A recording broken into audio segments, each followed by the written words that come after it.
You've probably seen the claims online that one single family secretly controls trillions in global wealth and pulls the strings of governments from the shadows.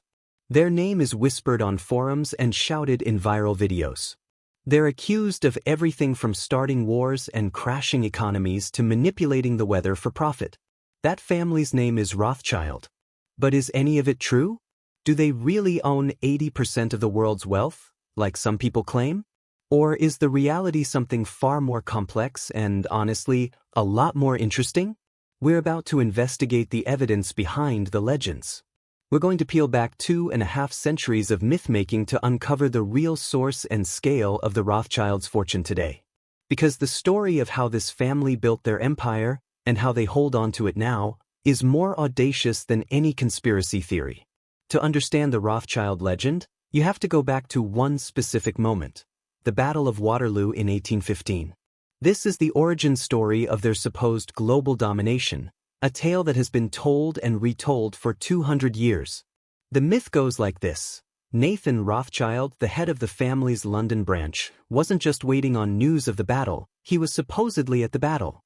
Seeing Napoleon was losing, he raced back to the English coast, bribed a fisherman to sail him across the channel in a raging storm, and arrived in London a full 24 hours before the government's official messengers. He then walked onto the floor of the London Stock Exchange and started selling. Everyone, assuming he had inside word that Britain had lost, panicked and sold with him, crashing the market. Then, just before the real news of victory arrived, Nathan secretly bought back everything at rock-bottom prices. When the official announcement came, the market soared, and he supposedly made a fortune worth billions today, cementing his family's control over the entire British economy. It's a fantastic story. It's got high stakes, a brilliant villain, and a move that supposedly changed the world. And it's almost completely false. Historians have thoroughly debunked this tale. Nathan Rothschild was in London the whole time, not at Waterloo. There was no dramatic storm crossing. And while he definitely profited from the outcome of the war, it wasn't through some grand scam. The real story is more subtle and reveals the family's true genius. The myth itself can be traced back to an anti-Semitic French pamphlet published in 1846, written by a man who called himself Satan. This fictional account was designed to paint the Jewish Rothschild family as sinister war profiteers loyal only to gold. It played on old, hateful stereotypes and created a template for conspiracy theories that still exist today. It was so effective, it was later turned into a Nazi propaganda film. So, if the foundational myth is a lie, what's the truth? How did one family climb from obscurity to become so wealthy that stories like this could even seem believable? For that, we don't start on a battlefield. We have to start in a ghetto. The real story of the Rothschilds begins with a man named Mayer Amschel Rothschild, born in 1744 in the Frankfurt, Jews Alley. This was a cramped, walled-in ghetto, home to one of Germany's oldest Jewish communities. The family name itself came from the house their ancestors lived in, marked by a red shield, or Zum Roten Schild. Mayer was supposed to become a rabbi, but his parents died young, forcing him into an apprenticeship at a banking firm. It was there he developed a fascination with rare coins. When he returned to Frankfurt, he started a small business dealing in coins and antiques. This was his way in. His expertise brought him to the attention of wealthy clients, most importantly Crown Prince Wilhelm of Hesse, one of the richest men in Europe. By 1769, Mayer had become a court agent, managing some of the prince's finances. This wasn't just about selling coins anymore. It was about proving he was reliable, discreet, and had a sharp financial mind. But the real opportunity came with the Napoleonic Wars. Prince Wilhelm made a fortune hiring out his Hessian soldiers as mercenaries to Great Britain. Getting paid, however, was dangerous in a war-torn Europe. Mayer Amschel devised a clever system to handle the payments, skillfully moving money for his powerful client across shifting borders. He was making himself indispensable. Mayer Amschel had a vision that went way beyond Frankfurt. He saw that finance was going global, and he knew the key to mastering it was information and cooperation. He and his wife, Ghetto, had 5 sons. And he had a radical plan for them. He wasn't going to build a single bank. He was going to build a network. an international financial dynasty bound together by blood. As his sons came of age, Mayor Amschel sent them out from Frankfurt. He sent them to establish outposts of a single unified Rothschild enterprise. This was his masterstroke. The eldest, Amschel, stayed in Frankfurt to run the home base. Salomon went to Vienna, the heart of the powerful Habsburg Empire. Karl went to Naples, a key port city. And James, the youngest, was sent to Paris, London's great financial rival. The third son, Nathan, the most brilliant and aggressive of them all, was sent to England. He first set up in Manchester as a textile merchant before moving to London to establish N. M. Rothschild and Sons in 1811. They became known as the Five Arrows, based on a story their father told them. A single arrow is easily broken, but a bundle of five is unbreakable. This became the family's coat of arms and their guiding philosophy. They would operate as one. What made this network so revolutionary was its ability to share information. They set up a private courier service, using riders, ships, and even carrier pigeons, that was often faster than the governments they served. While kings waited for official dispatches, the Rothschilds already knew the outcomes of battles, the results of negotiations, and the state of distant markets. This brings us back to Waterloo. The real story isn't about Nathan scamming the stock market. The family, led by Nathan in London, was already contracted by the British government to finance their army, a massive and complex operation to smuggle gold across Europe to pay the troops. Because of this vast network, Nathan did get news of the victory early, though maybe not first. His financial move wasn't a short-term gamble. It was a long-term strategic play. Nathan correctly calculated that with Napoleon defeated, the British government wouldn't need to borrow so much money. That would make existing government bonds much more valuable down the road.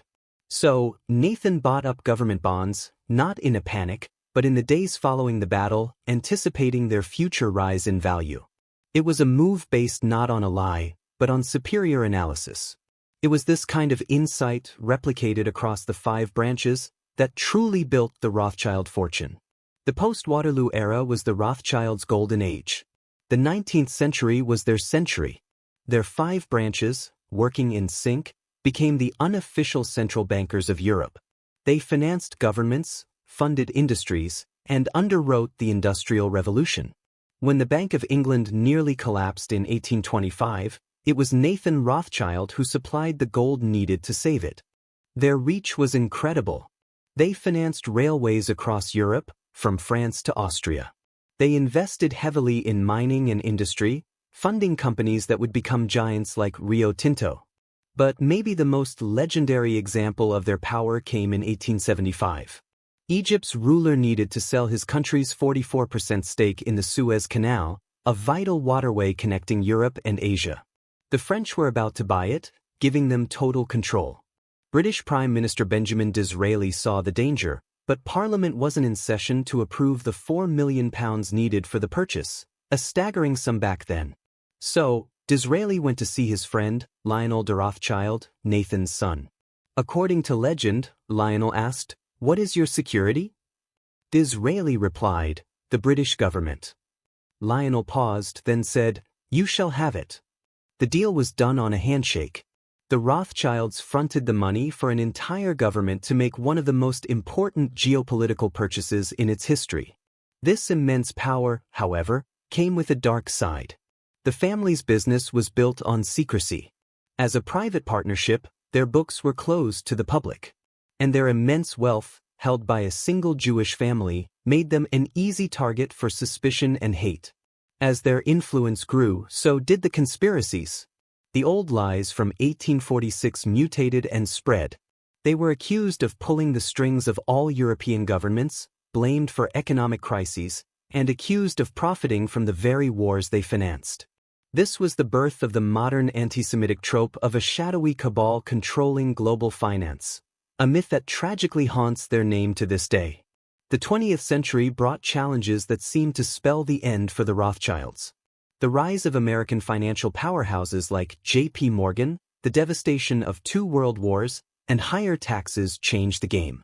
The Vienna branch was effectively destroyed when the Nazis invaded Austria, its assets seized. To many, the Rothschild dynasty looked like a relic of the past. But did they really disappear? Or did they just adapt? The truth is, the Rothschilds evolved. The wealth was no longer in one single pot. Over generations, it was divided among hundreds of descendants. The family transitioned from lending to governments to mastering a different game: investment banking, wealth management, and private investments. So what does the Rothschild fortune look like today? It's not one giant pile of gold, but a complex portfolio spread across several key entities. The flagship is Rothschild & Co., a global financial advisory group. This is the modern successor to the banks of Nathan and James. In 2023, the family took the company private in a deal valuing it at around $4 billion. It's a leader in mergers and acquisitions, but it's important to remember that the hundreds of billions in deals it advises on is client money, not the family's personal wealth. Then there is RIT Capital Partners, an investment trust on the London Stock Exchange started by Jacob Rothschild. As of late 2025, its market capitalization is around $3 to $4 billion. The Rothschild family holds a significant stake in it, but it's not their personal piggy bank. Beyond these firms, their holdings are incredibly diverse. They've long held a significant stake in The Economist Group, the media company that publishes the influential magazine. And of course, there are the legendary wineries, Chateau Lafite Rothschild and Chateau Mouton Rothschild. Add to that a huge portfolio of art and real estate across the globe. The family's wealth is no longer held by 5 brothers. It's spread across a web of companies, trusts, and hundreds of heirs. It has become quieter, more discreet, and far more complex than the empire of the 19th century. This brings us back to the big question: how much is the Rothschild family actually worth? Forget the wild claims of trillions. Let's look at what credible financial reporting says. Publicly traded assets and verifiable business stakes are the easiest to track. When you combine the family's known holdings in their major firms and other investments, you start getting into the billions. For example, the Sunday Times Rich List, one of the most respected trackers of wealth in the UK, estimated the fortune of the British branch of the family at around $1 billion in 2023. Even the most generous, speculative estimates that try to account for the entire, sprawling global family, with all their private assets, rarely push the total figure beyond $10 or $20 billion. So, let's be crystal clear. This is a staggering amount of money. The family is, without question, one of the wealthiest dynasties in history. But is it trillions? Does it represent 80% of the world's wealth? Not even close. The claim of a $500 trillion fortune is a complete fantasy, easily debunked by fact-checkers. For perspective, the entire world's wealth is estimated at around $463 trillion. The idea that one family owns more than everything on the planet is just mathematical nonsense. A fortune of a few billion or even $10 billion, while massive, is dwarfed by the wealth of single individuals today like Elon Musk or Jeff Bezos. It does not grant them control over the global economy. They don't own the Federal Reserve or other central banks. These are false claims rooted in those old anti-Semitic pamphlets. The family's influence today comes not from controlling all the money, but from its prestigious name, deep connections, and its powerful position in elite financial advisory. They are kingmakers, not kings. So, how does the Rothschild family still control trillions? The simple answer is, they don't. The first is the real one, a dynasty that rose from a German ghetto to redefine finance. They pioneered the international bond market, mastered the art of information, and built one of the great fortunes of the modern world. Their real legacy is the invention of global finance itself. The story of the Rothschilds is really a tale of 2 families. The second family is a phantom, a caricature born from fear and prejudice nearly 200 years ago. This is the Rothschild family of conspiracies, a secret cabal that controls the world from the shadows. This myth persists not because of evidence, but because it offers a simple villain for a complex world. It's easier to blame a secret family than to understand global capitalism. The reality is that the Rothschilds of 2025 are a sprawling clan of bankers, philanthropists, and vintners. Their wealth is vast but diluted. Their influence is significant, But it's not absolute. There's still powerful players in the game, but they no longer write all the rules. The journey from the Red Shield house in Frankfurt to the boardrooms of today is a testament to ambition and strategy. The real story, grounded in fact, is far more compelling than any myth of secret world control. If you enjoyed this deep dive on the Wealth Saga channel, hit that like button and subscribe for more investigations into wealth and power. Now that you've seen the evidence, what do you think? Do the Rothschilds still have too much influence, or is their power wildly overblown? Let us know in the comments.